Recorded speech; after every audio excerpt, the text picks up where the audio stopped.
All right, let's go ahead and recording going. We'll be ready to start very shortly.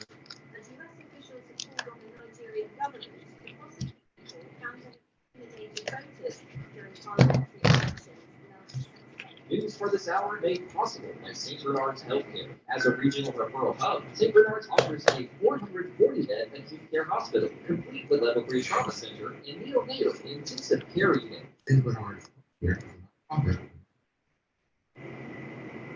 It's 9:03. JLEK Jonesboro, Voice of Arkansas Minority Advocacy Council. It's now time for Conversations, a program focusing on the people working to make the Jonesboro community a better place while offering viewpoints from all sides of the issues. The views expressed in this program are those of the participant, not necessarily reflect the views of KLEK 102.5 FM, Voice of Arkansas Minority Advocacy Council. KLK 102.5 FM. Good morning to you on your lost my day of the week. It's Wednesday. It's March 22nd, 2023. This is Community Conversations, our monthly mental health segment. And joining us as always on the fourth Wednesday of the month, we have Ms. Kenya Ward, LCSW. And today we're going to be talking about gaslighting. Of course, gaslighting, that's a term that you've kind of heard a lot, especially in the past few years in our political discourse. Hearing people talking politics, people saying, well, are they really telling me something, or are they just gassing my head up? Well, we're going to actually get into the full meat of that. So, Kenya, always welcome to the program. And I believe you have starting off, we are going to talk about what is the definition of gaslighting. Right. Good morning, KLEK family. Be here with you this morning. So gaslighting, yes, as Leganzi was saying, this is a term that has gained a lot of momentum in the last couple of years, but it is not a new term. What it means is gaslighting is when there is someone who is intentionally manipulating someone else into thinking that their perception of a situation is wrong. The abuser attempts to create self-doubt and confusion in the victim's mind. And the goal is to manipulate and control the victim by distorting reality and causing the victim to doubt their judgment, their intuition, and their sanity. The abuser wants to undermine the victim's confidence and belief in themselves. So it's basically a series of events or efforts by, I'm going to call the person who gaslights the abuser, and the person who's being gaslighted the victim, because gaslighting is a form of emotional abuse. So it is an attempt by an abuser to constantly manipulate a situation or manipulate the victim's mind to make them think that they're not seeing what they saw or not hearing what they heard or shouldn't be feeling what they're feeling or experiencing what they're experiencing in an attempt to gain control. Okay, so how does that whole process start? Because obviously, someone is not going to just in one day start to question, how they think about things. How does a manipulator slowly break down a person mentally to the point to where, they don't know what to make of things? You always come with the really good questions, Leganzi. So in romantic relationships, one way that gaslighting is able to take form is when you have the abuser. Just the abuser, we will say, for instance, a romantic relationship, male, female, new relationship. He, brings flowers, he's loving, he showers the lady with compliments, and we call that love bombing, where you're just coming on really strong in the beginning of the relationship, and then that makes a very lasting impression on the person who's receiving all this love and gifts and affection, and so then that makes the person who's receiving all these gifts and love, gives them buy-in. It makes them trust the person. It makes them believe, oh, he's a really good guy. Already, he's just so attentive and he's showing me so much affection. Things that person would want, things that are satisfying to that person. And that opens the door for trust.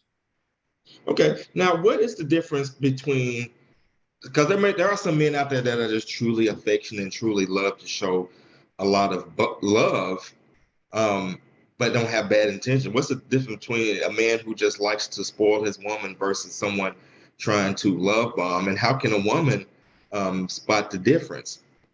So the way you will know the difference between someone who is just wanting to show genuine love and affection, it's consistent. That's what it'll always be.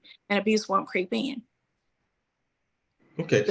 And go ahead. I was just saying it's simple that that person will be consistent. We'll get more into how the victim starts to feel that lets you know they're being abused. Because when the perpetrator begins to start gaslighting, that victim is, if it works, you know, if they're susceptible to it, they're going to start changing how they think and feel about themselves. And so that's how you know things are changing. Okay. And yeah. With that, I believe that gets us into the signs of gaslighting. Mm-hmm. So signs of gaslighting is you'll start to hear the abuser telling lies, okay? Start telling lies, but when you start to confront, when the victim starts to confront the abuser about the lies, even presenting proof that the abuser has lied, the abuser still won't admit wrongdoing. Even when proof is presented there, he's like, no, you remember that wrong. That's not what happened. Or I didn't do that. Or I would never do that. And so there's a lot of denying of the truth. The next thing is an incident or a behavior that happened. The abuser tells the victim it never happened that way. You remembered it wrong. You didn't see what you thought you saw. You didn't hear what you thought you heard. Another thing, another tactic, it's a lot of tactics. The abuser may gossip about the victim to other people, trying to undermine the victim's credibility, or even tell the victim, I heard them saying this about you, or they're over there gossiping about you, again, to attempt to weaken, to make the victim appear discredited in the eyes of other people so that they can continue to manipulate and gain control of that person. Changing the... Go ahead. There's several more. Changing the subject, not listening when they're confronted, trying to shut it down, or even them shutting down, stonewalling, which means, you know, just refusing to talk, ignoring the person, giving the silent treatment. Okay, that could be abusive too, if it's done repetitively and if it's done for long periods of time. Being told you're overreacting when you call someone out. Blame shifting. Well, if you hadn't, if you had just acted differently in a certain way, or if you had came to bed when I told you to, I wouldn't have had to call the other person, or whatever. Or if you hadn't gained weight, I wouldn't have had to cheat. In other words, to make wrongdoing seem like the victim's fault. Okay, to make the abuser's wrongdoing or patterns of wrongdoing seem like the victim's fault. Trying to smooth things over with gifts, with loving words, but the actions don't line up. You still mean behind closed doors. So just say in the presence of other people, you are love bombing, you're affectionate, but then behind closed doors, they may say something like, I know you didn't believe me when I said, you know, you look good. You don't look good. You're whatever. Just twisting, constantly twisting information and distorting, trying to distort reality for that person so you can continue to gain control. All right. And that brings us to, how does this impact someone's mental health, both in the short term, the midterm, and the long term? So when it initially starts to happen, you know, the victim may kind of question themselves. Well, did I really see that? Well, maybe I really am remembering that wrong. You know, because remember, there was love bombing in the beginning. There was lots of affection in the beginning. And then it seemingly the personality changed. And so there's a reasoning by the victim, like, okay, I know he's a good guy. You know, he started out being so loving, so good. He was helpful. He was giving me compliments. Um, maybe I'm not seeing what I thought I saw, because I know this is a really good guy. Maybe I heard it wrong. So it starts out that you're just kind of questioning yourself, kind of questioning your own memory, kind of questioning your own judgment. But then as time goes on, as you're saying, kind of, I think you use the word midway or something like that. Yeah, midterm. Midterm, okay. So a person can start to feel worn down, right? Start not feeling the same way about themselves. So a once confident person is no longer confident. Their confidence is shaken. They have difficulty making decisions.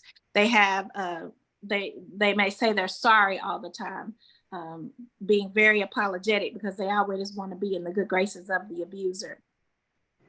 And the constant wearing down can cause depression. It can cause anxiety. It can even cause PTSD if it's done long term. And it causes the person to not trust themselves anymore. It causes the person to not trust others. It can lead to codependency in the sense that when the abuser is not there, the victim feels listless, not knowing what to do, because again, their confidence is so shaken that they don't feel that they can function on their own. So they become codependent on the person who's abusing them because their psyche has been worn down, confidence worn down, self-esteem worn down, don't love themselves anymore, don't see themselves in a positive light anymore. There's a lot of negative self-talk. I'm crazy, I'm stupid. And you start to subscribe to that, believing that those things are actually true because this good man, this good person, this gift giver, this affection giver is now telling me that I'm paranoid or I'm too sensitive, I'm crazy, I'm confused, I can't take a joke, those kinds of things. So over time, those things start to wear you down and you start to subscribe to them. And so those are ways that it can affect your mental health. And what you might see is the victim, like I said, having trouble making decisions, even making excuses for the abuser's behavior, like, oh, he's just been having a hard time lately. His baby's mama won't let him see the children, so he's just kind of upset and groggy all the time. Or even minimizing, like it's not that bad.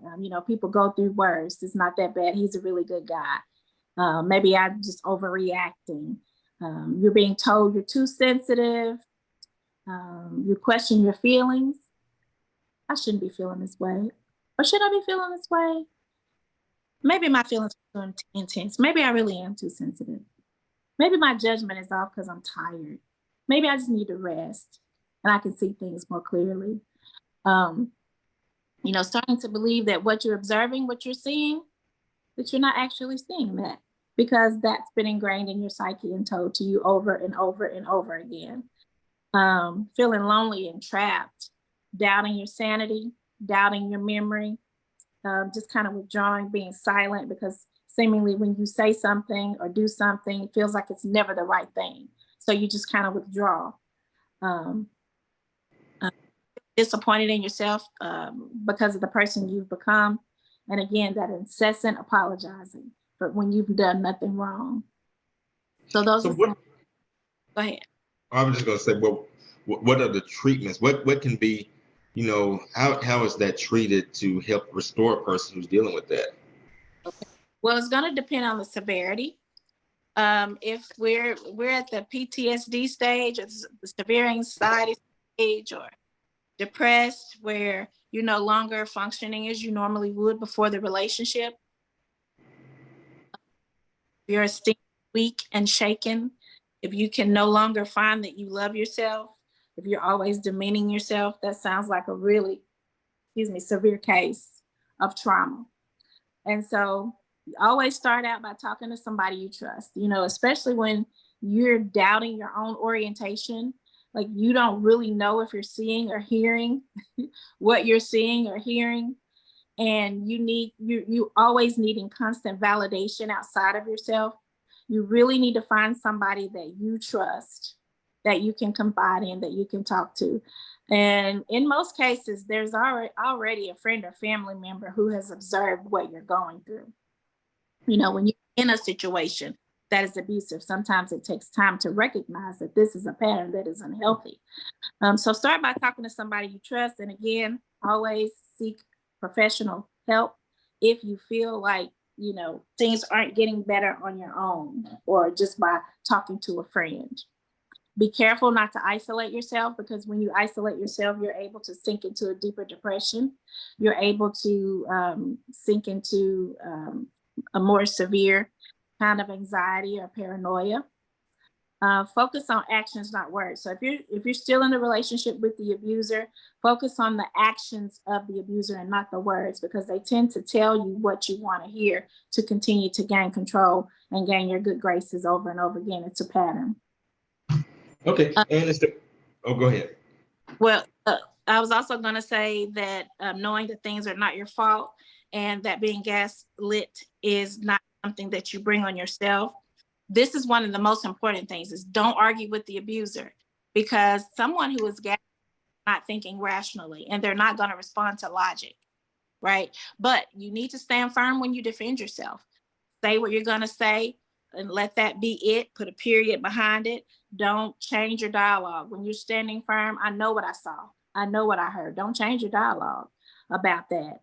And know when to end the conversation. You can say, you know, I know what I saw. I'm not going to go back and forth with you. End the conversation, leave the situation.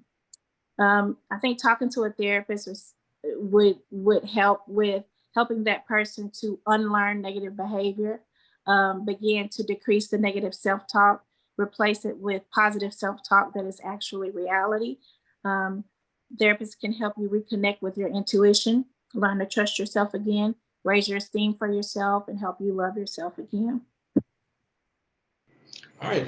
And we thank you so much, as always, for joining us. And that's going to do it for this edition of our Community Conversations Mental Health Edition. We do this every fourth Wednesday of the month. And of course, Kenya so graciously does our daily mental health segments. And of course, as always, if you are going through something and you need some help, please find a therapist. You can reach out to Kenya at Foundation of Wellness Partner, Wellness Practice, one of our sponsors, or there are plenty of other great therapists at other places around town. Doesn't really matter which one that you choose, just pick one. And even if you pick one and you don't like that person, you know, they'll understand. They want you to be your best.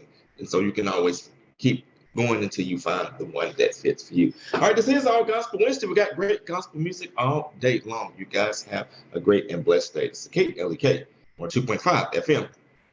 All right, have a good rest of your day. And you too. Take care. Take care.